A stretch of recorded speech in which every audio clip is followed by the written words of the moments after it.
दोस्तों, क्या बीच मतदान गजब हो गया। नीतीश का संदेश लेकर लालू के पास गए नीतीश के दूत ललन सिंह, मगर लालू ने क्यों लौटा दिया बैरंग और लालू ने कर दिया ऐलान कि नीतीश के लिए अब दरवाजे हैं बंद। स्वागत है आप सभी का। आप देख रहे हैं द राजनीति का विशेष सेगमेंट खबर और विश्लेषण। मैं हूं जब्बार खान। दोस्तों, क्या वाकई अब नीतीश कुमार को भी यकीन हो चुका है कि पहले चरण के मतदान में पिछड़ने के बाद दूसरे चरण के मतदान में भी एनडीए काफी पिछड़ रहा है? क्या इसीलिए 14 नवंबर के बाद की जुगत के लिए नीतीश अब परेशान होने लगे? आखिर नीतीश कुमार सुबह सुबह ललन सिंह के आवास पर क्यों पहुंच गए? ललन सिंह को कौन सा संदेश लालू को भेजने के लिए नीतीश कुमार ने सौंपा? और फिर लालू प्रसाद यादव ने क्यों कह दिया कि साहब अब तो नीतीश के लिए दरवाजे बंद हैं? दोस्तों, एक एक पहलू, एक एक सवाल का जवाब आप तक पहुंचाते हैं तथ्यों के साथ में। चंद मिनट बने रहिए। बिहार चुनाव का मतदान चल रहा है, बम्पर वोटिंग के संकेत है, मगर इसी बीच में एक और दूसरी स्थिति जो कि 14 नवंबर के बाद उत्पन्न होनी थी, मगर ये तो पहले ही उत्पन्न हो गई। दोस्तों, सबसे पहले आपको दिखाते हैं लालू प्रसाद यादव का स्टैंड। दोस्तों, आपने सुना होगा करीब 3 महीने पहले तक लालू प्रसाद यादव कई बार कह चुके थे, यहां तक कि एक बिहार के एक यूट्यूबर के साथ में बातचीत में डिजिटल चैनल पे उन्होंने कह दिया था कि हम तो चाहते हैं कि नीतीश आए, हम माफ कर देंगे, साथ में रहे, अच्छा काम करें। उनकी बेटी ने भी कहा ऐसा था, कई लोग ऐसा कह रहे थे आरजेडी के। मगर अचानक क्या हुआ लालू प्रसाद यादव? क्या वाकई जमीन की जो रिपोर्ट है, जो अधिकारियों के जरिए उनको मिली, अफसरों के जरिए मिली, जाहिर तौर पर 15 वर्षों तक बिहार के सत्ता में रहे हैं, उनके बेटे उप मुख्यमंत्री रहे हैं, तो ऐसा तो नहीं कि सारा का सारा तंत्र बीजेपी और एनडीए के हाथ में होगा। जान पहचान तो उनकी भी बनी हुई है। क्या उनको यह संकेत और संदेश मिल चुका है कि तेजस्वी ही ताजपोशी करने जा रहे हैं और इंडिया गठबंधन ही सरकार बनाने जा रहा है? वरना शायद लालू ऐसा इनकार नहीं करते। दोस्तों, खबर देखिए। इंडियन एक्सप्रेस के साथ में एक इंटरव्यू हुआ लालू प्रसाद यादव का, और उस इंटरव्यू में आरजेडी प्रमुख लालू प्रसाद यादव ने साफ साफ कह दिया कि नीतीश कुमार को लेकर के अब उनका रुख बदल चुका है। पहले लालू यादव कहा करते थे कि नीतीश कुमार के लिए उनके दरवाजे हमेशा खुले हैं। सवाल यह है कि आखिर नीतीश कुमार को लेकर लालू यादव के मन में बदलाव क्यों और कैसे आया? दोस्तों, लालू यादव ने जो ऐलान किया है, सबसे पहले आप उसे बता देता हूं उन्हीं के शब्दों में। अब हम नीतीश कुमार के साथ गठबंधन नहीं करेंगे।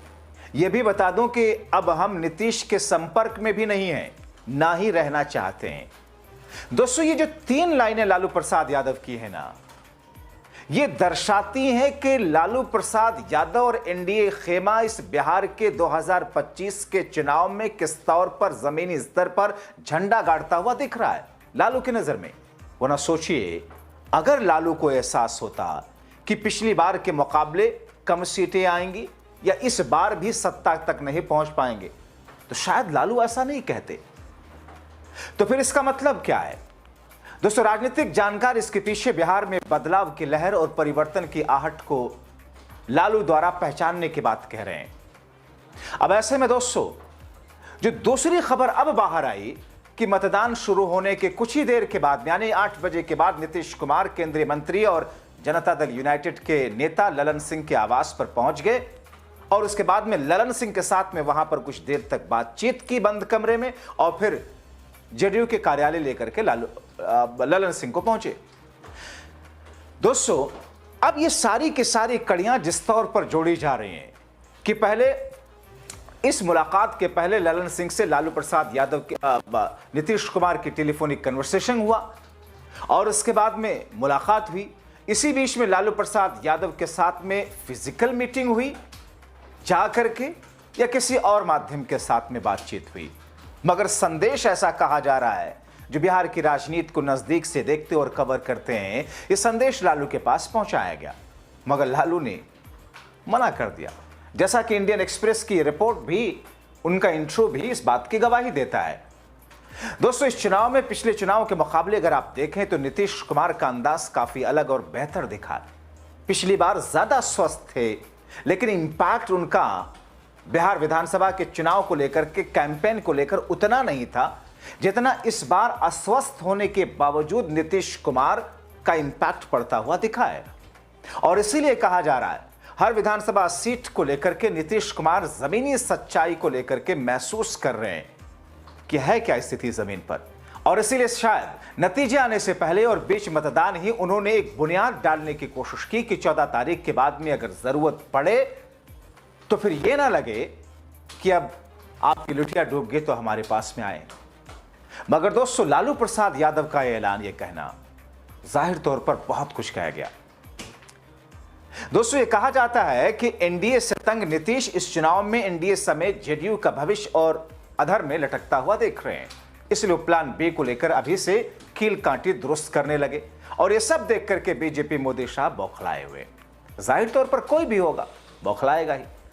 दोस्तों, जल्दी से आपको यह बताते चले कि लालू प्रसाद यादव और नीतीश की दोस्ती की जो लंबी कहानी है, आप जानते हैं, पूरा बिहार वासी जानता है, देश का बच्चा बच्चा समझता होगा, जिसे राजनीति में रुचि होगी। बड़े दिलचस्प मोड़ भी दोनों की कहानी में देखने में मिले। बीते 3 दशकों में दोस्ती की यह दास्तान ने कई करवट लिए। लालू यादव से अलग होने के बाद तेजस्वी यादव से हद से ज्यादा गुस्सा होने पर भी नीतीश कुमार के मुंह से निकलता है, मैं भाई जैसे दोस्त का बेटा, मेरे भाई जैसे दोस्त का बेटा। यानी कि नीतीश कुमार ने तेजस्वी पर सीधे सीधे उस तौर पर प्रहार करने से खुद को बचाया। और तेजस्वी के पर गुस्सा आने के बावजूद भी उन्होंने यही कहा था कि मेरे भाई जैसे दोस्त का बेटा है। नीतीश कुमार का दोनों गठबंधनों के लिए मुफीद होना ही दरअसल उनको महत्वपूर्ण बनाता है। और नीतीश कुमार अभी तक बीते 20 वर्षों से अगर देख लें, नीतीश वहां पर विपक्ष बदलता रहा है। दोस्तों, 20 वर्षों में विपक्ष बदला है। नीतीश जहां है मुख्यमंत्री वहीं हो रहते हैं। कभी यह पार्टी विपक्ष में चली जाती है, कभी यह पार्टी। अब नीतीश कुमार की यही खासियत दोनों तरफ उनकी बराबर अहमियत बनाए रखती है। तो कभी नीतीश कुमार के मामले में लालू यादव का ताज़ा बयान जिस तरीके से सामने आया है, वो पुराने बयान की गूंज भी सुनाई देती है कि साहब जब उन्होंने कहा था कि नीतीश के लिए दरवाजे खुले, अब ये कह रहे हैं दरवाजे बंद है। सवाल यह है कि लालू यादव ने क्यों बंद कर दिया नीतीश के लिए दरवाजा। दोस्तों, जैसा कि आप जान रहे हैं कि नीतीश कुमार के साथ छोड़ देने के करीब साल भर बाद लालू यादव ने साफ तौर पर कहा था, हमारे दरवाजे नीतीश के लिए खुले, दोनों तरफ के लोगों में की आवाजाही में सुविधा होगी। लालू प्रसाद यादव का वो इंट्रो आपको याद होगा जिसको लेकर के मैं जिक्र कर रहा था। दोस्तों, तब उन दिनों आरजेडी की तरफ से बार बार ये कहा जा रहा था कि अब साहब नीतीश कुमार के लिए हम सॉफ्ट हैं। लेकिन दोस्तों, उसके बाद जो ये एक यू टर्न शुरू हुआ और अचानक तेजस्वी यादव ने जो नई लाइन खींची, खासतौर पर तब जब तेजस्वी यादव को लालू प्रसाद यादव ने अपने पैरेलल आरजेडी में ला करके खड़ा कर लिया कि साहब अब नीतीश कुमार की महागठबंधन में वापसी होने वाली नहीं है। जब ये बात लालू यादव को याद दिलाई गई तो उनका कहना था कि साहब जो स्थिति रही है और जिस तरीके से नीतीश कुमार का स्टैंड रहा है, बार बार भाग जाना, अब ऐसे में उनके साथ रिश्ते राजनीतिक तौर पर ना रखना ही दरअसल बेहतर होगा। अब ऐसे में लालू प्रसाद यादव ने ऐलान कर दिया, तो फिर नीतीश क्या वाकई इस बार पिछले चुनाव के मुकाबले बेहतर पोजीशन में है, या फिर उनको लगता है कि उनके बेहतर पोजीशन में होने के बावजूद भी एनडीए की सरकार नहीं बन रही है, इसलिए वो इंडिया गठबंधन की तरफ इस तौर पर कदम बढ़ा रहे हैं। अब दोस्तों, लालू के इस दरवाजा बंद करने वाले बयान के कदम के बाद उसके पीछे भी कहा जा रहा है कि लालू यादव का नीतीश कुमार के लिए दरवाजे बंद करने का ताजा बयान दरअसल तेजस्वी यादव का स्टैंड एंडोर्समेंट है। लेकिन लालू यादव का नीतीश कुमार के लिए दरवाजा बंद कर देना यूं ही लिया गया फैसला भी नहीं लगता। लालू के फैसले में तेजस्वी की भी भूमिका बताई जाती है। दोस्तों, नीतीश की राजनीति मजबूरी की बात तो छोड़ दें, यह बहुत साफ है कि एनडीए में नीतीश कुमार का दम घुटता है, जैसे उस वक्त महागठबंधन में दम घुटने की बात उनके सामने आई थी, और इस चीज को कई जानकार मानते भी हैं। तो ऐसी स्थिति में दोस्तों 11 नवंबर क्या एनडीए के ताबूत में आखिरी कील ठोक रहा बिहार विधानसभा चुनाव के दूसरे चरण के मतदान को लेकर के। आखिर नीतीश का अगर ये खबर सच है, क्योंकि दोस्तों कहा यह जा रहा है बहुत सारी चीजें ऐसी हैं जो राजनीति में आधिकारिक तौर पर न सामने आती हैं न बताया जाता है, लेकिन वाकई अगर ये खबर सच है, इसका एक पार्ट तो सच ही है कि लालू प्रसाद ने ये बात कही है इंडियन एक्सप्रेस की रिपोर्ट के इंट्रो में वो बात भी कही है। तो फिर ऐसी स्थिति में अगर नीतीश के संदेश वाले दूत को लालू ने बारंग लौटाया है, तो फिर इसका मतलब बिहार में 20 वर्षों के बाद बहुत कुछ बदलने जा रहा है। और इसका मतलब ये, तेजस्वी की किस्मत क्या चमकने जा रही है? क्या तेजस्वी की ताजपोशी तय है? आप क्या सोचते हैं दोस्तों? अपनी राय कमेंट बॉक्स में जरूर लिखें। अभी के लिए इतना ही, शुक्रिया।